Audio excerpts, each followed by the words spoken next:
Merci beaucoup. Je suis bien content d'être avec vous aujourd'hui là, pour parler de ce sujet-là, pour commencer en fait les journées de conférence.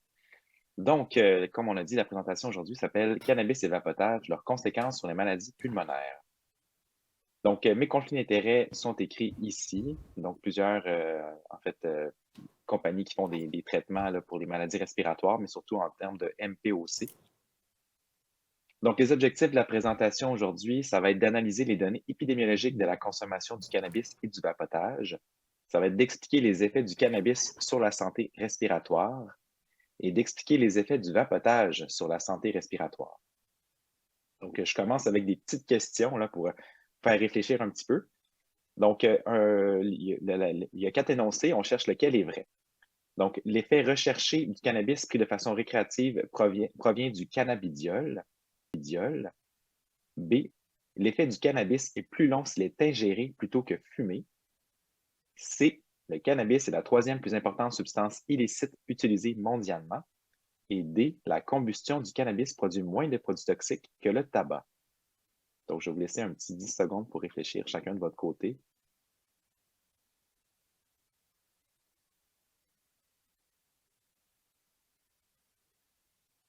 Donc, la bonne réponse, c'est l'effet du cannabis est plus long s'il est ingéré plutôt que fumé. Et on va le voir un peu durant la... Donc, deuxième question, encore, on cherche la bonne réponse. A, le cannabis ne cause pas de symptômes de bronchite chronique. B, le cannabis a un effet immédiat bronchodilatateur, ce qui veut dire que ça ouvre les bronches. C, lorsque le cannabis est la cause d'une obstruction à la spirométrie, cette obstruction vient du fait d'une chute d'un paramètre qu'on appelle le VMS par rapport à la CVF. Et D, le risque de développer une maladie pulmonaire obstructive chronique augmente considérablement lorsqu'un individu cumule plus de 10 joints par an. 10 joints année, en fait. Donc, 10 joints année, c'est équivalent à prendre un joint par jour pendant 10 ans. Donc, je vous laisse réfléchir.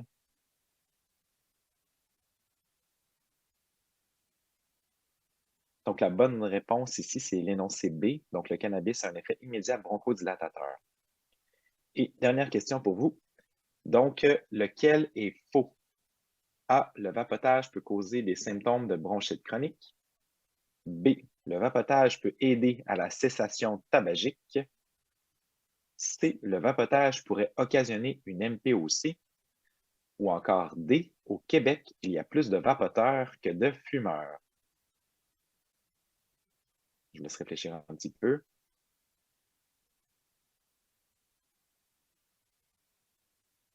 Et donc, on cherchait lequel est faux. L'énoncé faux, c'est l'énoncé numéro D. Donc, c'est pas vrai qu'il y a plus de vapoteurs que de fumeurs. Il y a plus de fumeurs que de vapoteurs. Donc, la première partie de la présentation, c'est qu'on va passer un peu rapidement les données épidémiologiques du cannabis et du vapotage au Canada et au Québec. Donc, un peu de généralité par rapport à ça. La consommation du cannabis. Donc, il y a une augmentation d'utilisation à travers le monde.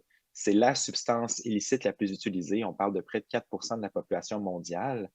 C'est légalisé en Uruguay, au Canada et dans certains États des États-Unis.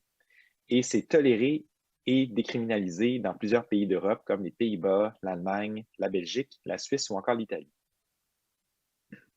Donc, quand on regarde un peu la consommation du cannabis au Canada en 2022, donc on regarde ici la consommation au cours des 12 derniers mois, séparée par sexe ou encore par groupe d'âge. Puis on voit qu'on a 2 années. L'année en mauve, c'est 2021 et l'année en vert, c'est 2022. Donc, on voit que côté consommation chez les hommes, c'est resté assez stable en 2021 et 2022. Chez les femmes, il y a eu une petite augmentation là, qui est limite significative. Donc, on parle d'environ 30 des hommes puis 25 des femmes qui auraient déjà consommé du cannabis. Quand on regarde pour le groupe d'âge, mais on voit qu'effectivement, c'est les plus jeunes qui ont plus tendance à en consommer. Là, on regarde évidemment les 24 ans et moins, c'est la grande majorité. Puis après ça, 25 ans et plus, c'est un grand étendu de personnes, mais c'est environ le quart des consommateurs de cannabis. Quand on regarde plus précisément la consommation au courant de la semaine, donc on voit quand même que la majorité des consommateurs, c'est des consommateurs vraiment occasionnels, donc complètement à gauche, moins d'un jour par mois. Donc on parle d'environ 34. Puis après ça, bon, il y a quand même des gens qui en prennent quotidiennement, donc environ 20 des consommateurs. Puis après ça, ben, c'est tout à fait variable là, selon les personnes. Puis on voit qu'au courant des 2 dernières années, en fait, de l'année 2021 et 2022, la fréquence d'utilisation est à peu près pareille. Il n'y a pas eu de grand changement. Quand on regarde plus précisément au Québec, une étude qui avait regardé là, les données 2018, 2019 et 2021, donc on regardait les groupes d'âge de consommateurs, ben, on voit encore une fois que la majorité des consommateurs sont des gens plutôt jeunes, là, 34 ans et moins.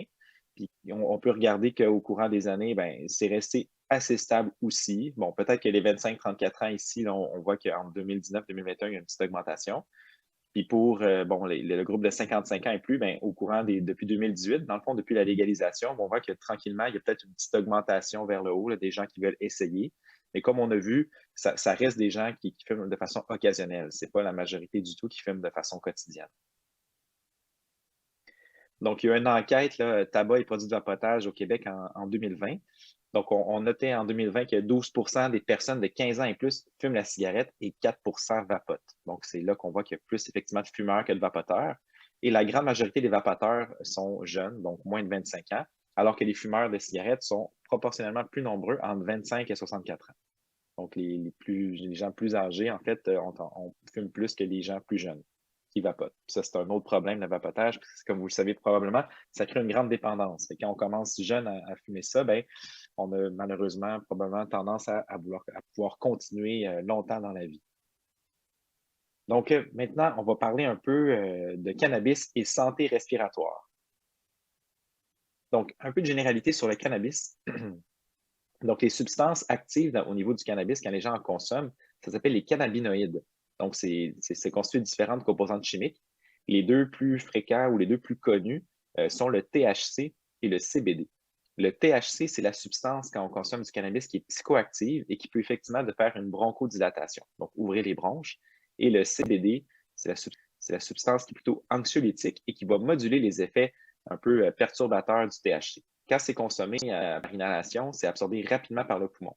L'effet va survenir en quelques secondes, en quelques minutes, et la durée va être de 2 à 3 heures. La biodisponibilité va varier de 2 à 56 %. Ça va dépendre, en fond, de la durée de l'inhalation et de la profondeur de l'inhalation au niveau du poumon. Lorsque le cannabis est ingéré, donc pris par la bouche, l'apparition des effets va être plus tardif. Donc, ça peut prendre 30 minutes jusqu'à 3 heures après. La durée va être beaucoup plus longue, de 4 à 12 heures. Donc, l'effet est difficile à gérer, si on veut, là. Donc, des gens qui veulent essayer ça, puis qui prennent, par exemple, des jujubes ou des légumes avec du cannabis ou encore des muffins, s'ils veulent avoir un effet, puis là, ils ont l'impression qu'il n'y en a pas d'effet, puis qu'ils n'ont pas assez attendu longtemps, ils peuvent avoir tendance à en reprendre. Puis ça peut être dangereux, dans le fond, parce qu'ils peuvent en prendre tellement qu'ils peuvent avoir des effets secondaires importants. Il faut vraiment faire attention, là, quand on ingère le cannabis, l'effet est vraiment plus tardif. Donc, le marijuana, en fait, là, ça vient de la fleur ou de la feuille séchée du cannabis sativa, qui est le chancre cultivé. Puis les effets recherchés ou ressentis de la personne qui en consomme vont être similaires à ceux de l'alcool ou à d'autres substances perturbatrices, comme l'excitation, l'euphorie, la distorsion sensorielle, la sédation, donc s'endormir finalement, de la somnolence également. Puis les effets secondaires qu'on peut retrouver, les gens peuvent se plaindre de bouche sèche, de rougeur oculaire, de nausées, des fois des vomissements, de la fatigue, des hallucinations, de l'étourdissement, de la paranoïa et de l'anxiété. Fait qu'autant qu'on veut avoir un effet pour combattre des fois l'anxiété, ben ça peut en donner. Fait qu'il faut, c'est des substances qu'il ne faut pas prendre à la légère. Donc, il y a plusieurs façons d'inhaler du cannabis. Ça, j'avais trouvé ça très comique en faisant ma recherche pour la présentation, là. Donc, différentes façons de consommer le cannabis en inhalant. Fait qu'on peut voir différentes façons ici, là. Donc, quelque chose qui ressemble à un cigare, quelque chose qui ressemble en fait à la cigarette électronique, une pipe, le fameux joint, ou encore en vaporisation. Donc, bref, plusieurs façons de le consommer. Et chaque méthode a leurs avantages et désavantages en fonction du coût, en fonction de la quantité de cannabis qu'on va consommer. Mais ce qu'il faut comprendre, c'est que quand la méthode est inhalée, la majorité du temps, il va y avoir de la combustion ou quelque chose qui va être chauffé. Puis ça peut entraîner des dommages sur le poumon qu'on va voir tout à l'heure. Donc, les effets pulmonaires du cannabis, lorsqu'on le compare au tabac, donc typiquement, les consommateurs de cannabis vont consommer moins de quantité de cannabis que les fumeurs de tabac. Les gens qui fument du cannabis, souvent, ça va être un joint par jour ou moins, alors que les cigarettes, ben, on approche souvent le demi-paquet ou un paquet par jour, ce qui est beaucoup plus.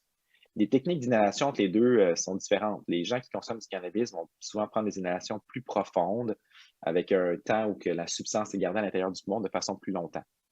mais les produits toxiques issus de la combustion des deux produits vont être les mêmes. Donc, c'est les mêmes désagréments, si on veut, là, au niveau de la toxicité.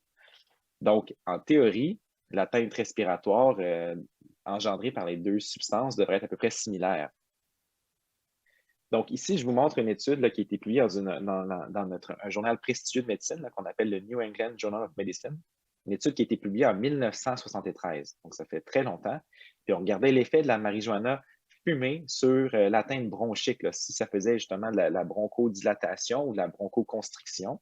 On voit que les gens qui avaient été dans l'étude, c'était surtout des jeunes hommes. Là. On parlait de 21 ans en moyenne d'âge. C'est jeune. Puis la façon de les attirer dans l'étude, là, on leur proposait de fumer pour la science et l'argent. On s'entend qu'en 2024, c'est clairement une étude qui ne passerait pas. Puis ce qui est intéressant aussi, c'est que la haute dose de cannabis, c'était 2,6 et la faible dose, c'était 1 Quand que, je ne sais pas s'il y a des gens qui vont parmi vous à la SQDC qui sont déjà allés, là, mais les fortes doses, maintenant, on peut facilement avoir du 30 Donc, on est loin des doses qu'on avait à ce moment-là. Donc, on voit ici, là, dans des graphiques un peu complexes, là, que ici, on voit le débit. Fait qu'on voit effectivement qu'après avoir consommé du cannabis, le débit aérien va augmenter, les résistances vont diminuer. Donc, ce que ça veut dire, c'est que ça bronchodilate. Puis on voit que ça fait effectivement accélérer le cœur. Donc, après 10-15 minutes, là, on voit que le cœur s'accélère puis le patient devient tachycarde. C'est effectivement un effet secondaire de la marijuana. Quand on regarde ici la différence entre la haute dose et la faible dose, effectivement, bien, les deux vont faire une bronchodilatation, mais la forte dose va bronchodilater encore plus, puis l'effet maximal va arriver à peu près après 15 minutes. Ici, on a un graphique des doses ingérées.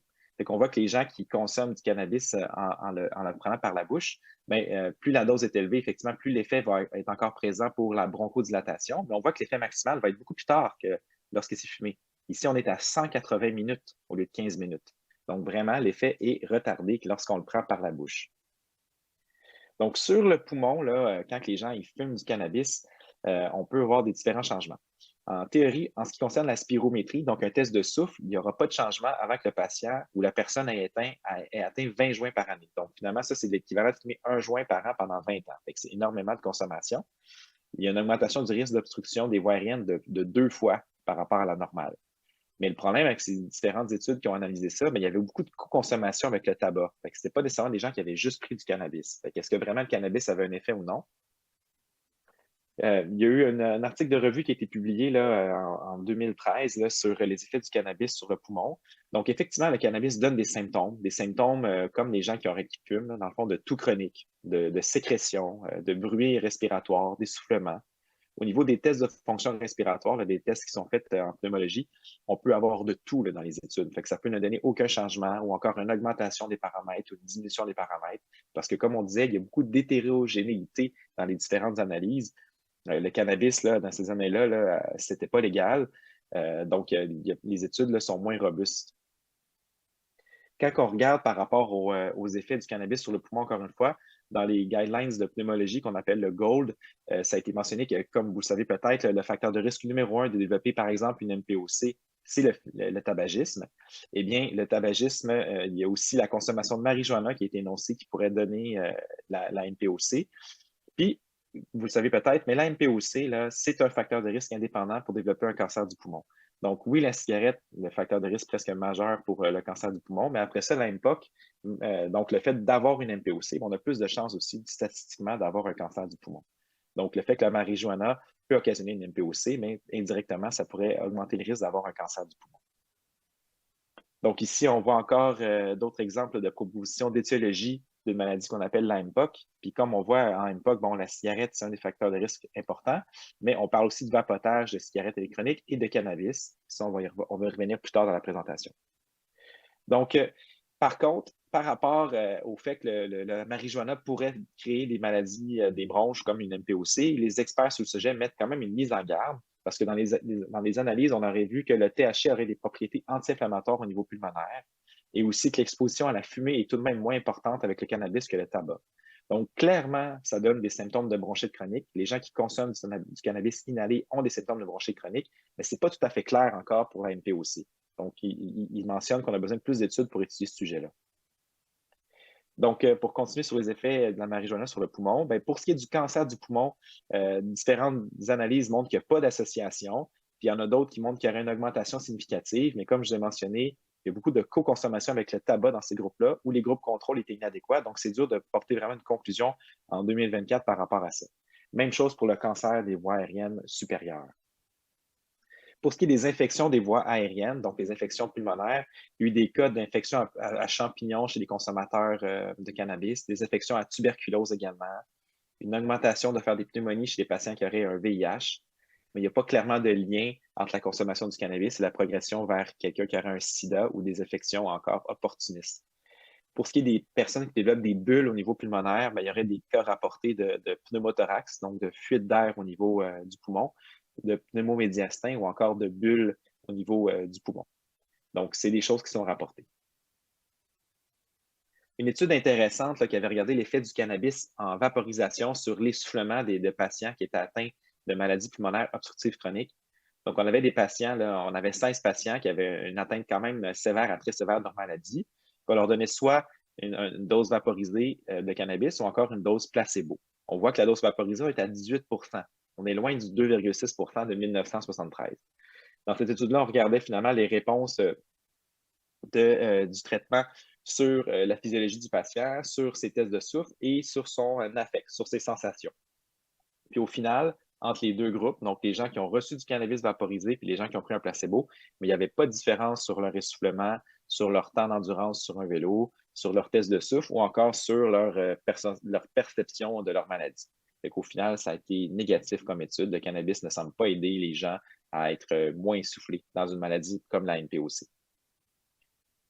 Des études aussi qui ont été faites pour l'apnée du sommeil avec le cannabis, un cannabis en comprimé. Donc, 73 adultes là, qui avaient une apnée du sommeil, qui prenaient un comprimé 1 heure avant d'aller au lit durant 6 semaines. Il y avait soit un placebo, soit une faible dose de cannabis, soit une dose plus importante.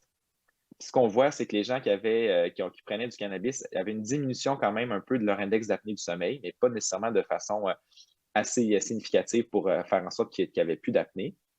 Ce qu'on remarquait aussi, c'est que pour ça, c'est l'échelle de somnolence, mais on voyait que les gens qui avaient une haute dose de cannabis avaient peut-être un peu moins de somnolence, ce qui est un peu paradoxal parce qu'on a dit que le cannabis pouvait augmenter la somnolence de jour. Ces études-là ont fait en sorte que l'Académie américaine de médecine du sommeil a sorti un énoncé pour dire que, attention, c'est pas parce qu'il y a des données qui montrent que peut-être que ça peut aider l'apnée du sommeil qu'il faut commencer à en prescrire. Il manque de données par rapport à ça, puis il faudrait qu'il y ait plus de recherches. Fait qu'ils nous mettent en garde contre l'utilisation du cannabis pour traiter l'apnée du sommeil, même si peut-être que ça pourrait avoir un effet positif. Fait que c'est ça que ça veut dire ici, les données. Le cannabis, c'est insomnie. Il y a des gens qui prennent le cannabis pour aider à s'endormir. C'est vrai que ça marche. En fait, les études le montrent. Là, il y a une diminution de la latence au sommeil. Donc, les gens qui prennent du cannabis s'endorment plus vite. Le problème, c'est qu'il y a une augmentation secondaire de la somnolence diurne. Donc, les gens peuvent avoir plus de fatigue dans la journée. Puis, il y a une augmentation aussi du risque de dépendance. Fait que si on commence à prendre ça pour aider à s'endormir, on peut être pris à devoir prendre ce médicament-là. En fait, pas ce médicament-là, mais le cannabis tout le temps, parce que si on l'arrête, notre corps a notre besoin, puis là, on ne se sent pas bien. Donc là, on est un peu dans un cercle vicieux. Même chose que les gens qui ont fumé, qui développent une dépendance à la cigarette. C'est le même principe. Donc, le cannabis, ça peut aussi faire des spasmes au niveau du larynx, au niveau du cou ici. Donc, l'abus de cannabis, ça augmente les risques de faire un laryngospasme en post-opératoire. Ça, c'est des choses que les anesthésistes, là, quand les gens doivent être opérés, par exemple pour un cancer du poumon, vont poser comme question. Parce que des consommateurs de cannabis pourraient avoir plus de chances de faire un spasme du larynx, qui peut être dangereux pour eux. Donc, maintenant, on va passer à la troisième partie. On va changer de sujet. On va parler du vapotage et de la santé respiratoire. Donc, le vapotage ou la cigarette électronique, vous avez plusieurs exemples dans l'image en haut à droite. Il y a plusieurs types de cigarettes électroniques. C'est un instrument qui fonctionne à batterie. Puis cette batterie-là, ça sert à chauffer une solution qui contient habituellement un humectant, donc soit du propylène glycol ou encore du glycérol, de la nicotine et une saveur ou non, dans le but de livrer un aérosol qui sera inhalé par l'utilisateur. Fait qu'on mentionne nicotine, mais ça peut être d'autres choses comme du CBD ou du THC. Donc, l'utilisation est multiple. Ça peut aider les gens à arrêter de fumer. Ça peut permettre de consommer la nicotine dans les endroits où la cigarette est interdite, ou encore ça peut permettre de consommer du THC ou du CBD, donc du cannabis.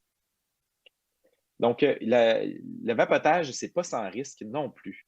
Vous voyez ici un graphique là, d'explication des différentes pathophysiologies là, de la maladie là, reliée au vapotage. Donc, on voit que justement, la vapoteuse, en fait, il y a une dégradation thermique. En faisant une dégradation thermique, bien, on augmente un potentiel pro-inflammatoire des substances qu'on inhale, comme quand on fume la cigarette.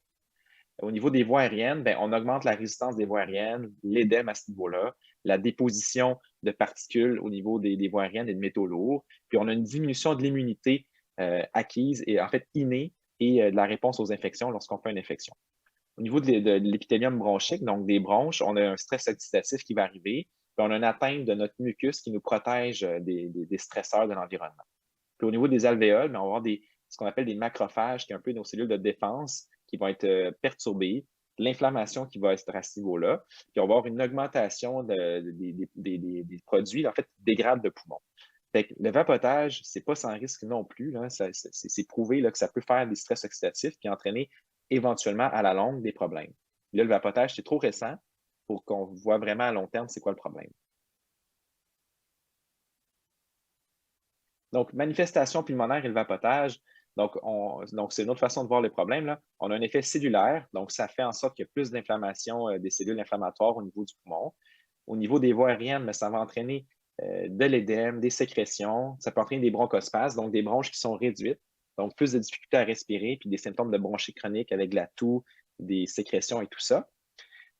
Pour les gens qui ont de l'asthme, ça augmente les chances de faire des exacerbations, tout comme les gens qui ont des MPOC. Au niveau du parenchyme, donc du poumon en tant que tel, on peut avoir ce qu'on appelle des maladies interstitielles ou des genres de fibroses qui vont se développer, des fois plutôt chroniques, puis des fois même plutôt aiguës, avec des atteintes vraiment à la vie, là, avec des gens qui ont besoin d'être à l'hôpital sur support ventilatoire, puis des fois avec des médicaments pour diminuer l'inflammation dans les poumons. Fait que ça, on le sait que ça fait ça. Par contre, les effets à long terme, on ne le sait pas. On ne sait pas tout parce que c'est trop récent, comme je vous disais. Mais vu que ça fait de l'inflammation, qui ressemble à l'inflammation qu'on voit avec le tabagisme, il est fort possible que juste le vapotage en tant que tel puisse donner une MPOC, comme on a vu dans les lignes directrices de la MPOC. Puis, il est fort possible aussi qu'à long terme, on va voir que ça peut augmenter les risques de cancer, même si en ce moment, c'est pas clair. Mais il y a plusieurs données qui nous montrent qu'effectivement, ça peut augmenter les risques de cancer, même si, comme je vous dis en ce moment, c'est pas quelque chose qui est défini, hors de tout doute. Donc, vapotage et MPOC, il y a des gens qui ont fait des études prospectives là, publiées en 2019. Ils faisaient une bronchoscopie, donc un examen avec une caméra pour aller voir dans les bronches des patients. Puis on regardait s'il y avait des protéases dans les spécimens qu'on récoltait chez les non-fumeurs, des fumeurs et des vapoteurs. Et on voit que les gens qui vapotent, il y a une relâche de protéase qui augmente la protéolyse des poumons, donc qui induit un risque de développer une MPOC. Donc, une autre étude publiée en 2022 qui démontrait également qu'il y avait une augmentation possible du risque de MPOC avec la cigarette électronique. Et comme on a dit précédemment, développer une MPOC,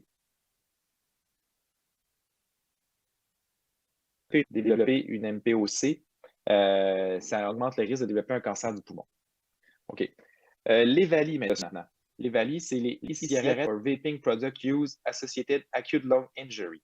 C'est une pandémie de maladies respiratoires qui est arrivée juste avant notre pandémie de COVID, qui est arrivée en 2020, en fait, aux États-Unis. Donc, c'est surtout des hommes qui étaient atteints. C'était en lien avec les cigarettes électroniques utilisées avec la nicotine et aussi avec du THC. Les produits toxiques potentiels, on avait les saveurs, les composés organiques volatiles, les métaux lourds. Les symptômes se développent en quelques jours à quelques semaines, donc essoufflement, fièvre, toux, vomissement, diarrhée, étourdissement, douleur thoracique. Les gens avaient besoin souvent d'être hospitalisés, de soins intensifs et même d'être intubés. Et le traitement du support, c'était des corticostéroïdes qui pouvaient aider, mais on n'avait pas de thérapie en tant que telle. Donc, il y a eu un groupe de travail qui se sont mis ensemble pour essayer de trouver c'était quoi le problème et comment traiter cette entité-là. Puis on a émis l'hypothèse que ça pouvait venir de produits à base d'huile comme la vitamine E qui est dans les cigarettes électroniques. La toxicité chronique n'était encore inconnue parce que c'est une maladie qui était très précoce, là, très tôt. Et la présentation était multisystémique. Donc, ça pouvait toucher à la fois le système respiratoire, les intestins. Les symptômes pourraient durer de jours à des mois. Et au niveau de ressenti de la personne, bien, il pouvait avoir justement le cœur qui bat très vite, la respiration très rapide, des paramètres qui étaient inflammatoires aux prises de sang, au niveau des radiologies, des atteintes pulmonaires bilatérales, d'opacité ou encore de pneumothorax. Donc, c'est vraiment une maladie qui peut être très grave. Donc, on change un peu de chapitre. On va parler un peu d'arrêt tabagique et vapotage. Donc, une revue de littérature qui a été publiée en 2016 qui regardait l'utilisation de la cigarette électronique et l'arrêt tabagique dans un contexte de vraie vie. Puis à ce moment-là, ce qu'on regardait, ça, c'est des diagrammes, en fait, qui montrent les différentes études répertoriées avec, au final, l'effet s'il était positif ou non. Fait que quand on est à gauche, ça veut dire que la cigarette électronique n'avait pas arrêté de fumer. Puis quand on est à droite, ça veut dire que ça aide à arrêter de fumer. Puis on voit qu'en 2016, les données qu'on avait, c'était que la majorité du temps, la cigarette électronique n'aide pas à arrêter de fumer finalement. Puis ça a changé depuis 2016. Donc, ce qui concluait en 2016, c'est qu'effectivement, la cigarette électronique était associée à un risque moins grand d'arrêter de fumer. Donc, autrement dit, ça n'aidait pas. Donc, on ne devait pas encourager ça pour aider les gens à arrêter de fumer. Il y a eu des études qui ont été publiées dans des groupes d'étudiants aux États-Unis en 2017. Puis dans le fond, ce que la conclusion dit, c'est qu'avoir déjà essayé la cigarette électronique pour être un utilisateur actif augmente les chances de fumer la cigarette. Fait qu'autrement dit, si on commence avec la cigarette électronique comme la majorité du temps chez les jeunes, mais ça augmente nos chances de fumer un jour la cigarette standard. Fait que c'est pas vraiment une bonne affaire. On s'entend côté médecine populationnelle. Il y a une étude dans le prestigieux journal de médecine qu'on appelle le New England Journal of Medicine, qui a été publié en 2019, qui comparait l'arrêt tabagique avec soit la cigarette électronique ou nos fameuses thérapies de remplacement nicotinique, donc les patchs de nicotine, les gommes ou les pastilles. Puis dans le fond, cette étude-là démontrait qu'il y avait une abstinence en 1 an qui était meilleure avec la cigarette électronique. Donc, on était à 1 personne sur 5 par rapport aux thérapies de remplacement nicotinique, qu'on était à 1 personne sur 10. Donc, plus de chances d'avoir une abstinence de la cigarette en 1 an avec la cigarette électronique.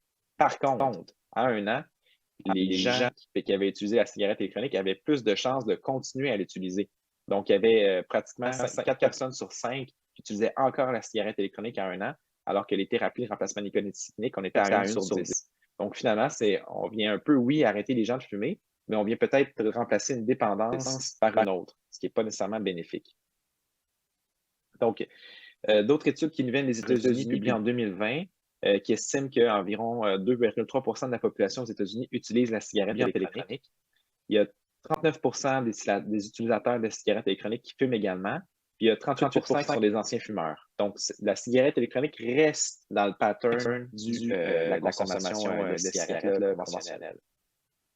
Ce qu'on remarquait aussi, c'est que la majorité des gens disaient avoir utilisé la cigarette électronique pour cesser le tabac. Mais par contre, l'étude nous dit qu'au final, ce n'est pas clair si l'utilisation de la cigarette électronique aide vraiment les fumeurs à cesser. Parce que, comme on disait, on remplace une dépendance par un autre. Puis les gens qui continuent à fumer la cigarette électronique ont plus de chances de retomber dans la cigarette conventionnelle. Puis, dans le fond, une autre étude a rapporté justement ce que je viens de vous dire. L'utilisation de cigarettes électroniques est associée à une augmentation du risque de rechute du tabac pour les anciens fumeurs récents ou à long terme. Donc, c'est pas bon de changer une cigarette conventionnelle pour une cigarette électronique et de rester sur la cigarette électronique. Il faut éventuellement la cesser si on a plus de chances de retomber dans la cigarette normale. Donc, il y a une revue Cochrane qui a été publiée, qui a été remise à jour en fait en 2022 sur l'utilisation des cigarettes électroniques pour l'arrêt tabagique avec les dernières données qui ont été mises à jour. Dans le fond, ce que ça nous dit, c'est que les cigarettes électroniques qui contiennent la nicotine peuvent vraiment aider à cesser de fumer pour au moins 6 mois. Les évidences montrent qu'elles fonctionnent mieux que les thérapies de remplacement nicotinique et probablement mieux que les cigarettes électroniques sans nicotine. Elles fonctionnent mieux que l'absence de support ou les thérapies cognitivo-comportementales seules et ne semblent pas associées à des effets secondaires sérieux. Par contre, plus d'évidences sont nécessaires, surtout en lien avec les nouvelles cigarettes qui relâchent la nicotine de façon plus adéquate, parce qu'une livraison améliorée pourrait augmenter la cessation tabagique. Autrement dit, oui, effectivement, ça peut, maintenant, avec les données les plus récentes, ça pourrait aider les gens à arrêter de fumer.